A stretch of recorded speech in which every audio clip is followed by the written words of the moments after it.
Continuing with Israel, there have been growing disagreements between Israeli Prime Minister Benjamin Netanyahu and the Israeli military. In the latest, according to reports, Netanyahu has criticized plans by military to implement daily tactical pauses of 11-hour in fighting along with the main roads in Gaza. The move was aimed to facilitate aid deliveries into the Palestinian enclave. The military has said that normal operations will continue in Rafah, the main focus of its operations in southern Gaza, where 8 soldiers were killed on Saturday. Most of the killed soldiers laid to rest on Sunday were killed in a blast in Rafah on Saturday morning in what marked the deadliest incident for the IDF in the Strip since January. Okay, our next report tells you a lot more about what happened.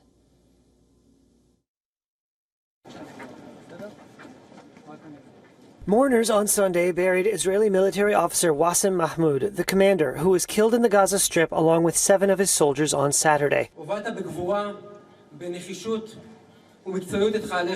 the funeral, an officer said Mahmoud led his soldiers, quote, with bravery, determination, and professionalism.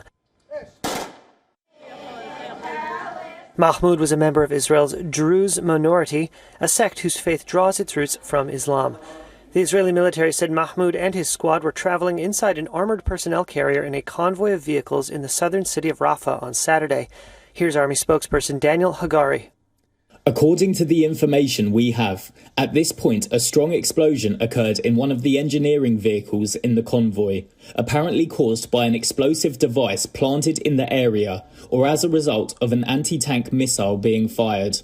Inside the armoured carrier were the 8 fighters who were killed. The armed wing of the Hamas militant group said the vehicle had been trapped in a prepared minefield.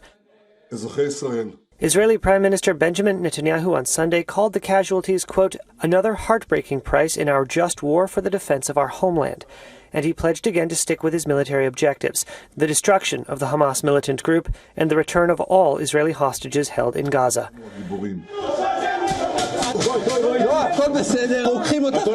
On Saturday, the Israeli police released this footage purporting to show parts of an operation last weekend that rescued 26-year-old Noah Argamani and 3 others who were taken captive on October 7th. Reuters was not able to independently verify the date or the location the video was filmed. Despite growing international pressure for a ceasefire, an agreement to halt the fighting still appears distant, more than 8 months since the start of the war in the Palestinian enclave. But Israel's military on Sunday said it would hold daily tactical pauses in combat operations along a main road in southern Gaza to allow more aid to flow into the area.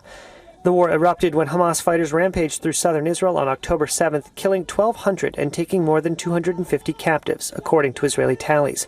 Israel's retaliatory airstrikes and ground invasion have killed more than 37,000 Palestinians, according to the Gaza Health Ministry. Israeli forces have been closing in on Rafah, where it claims brigades of Hamas fighters remain entrenched. For all the latest news, download the WION app and subscribe to our YouTube channel.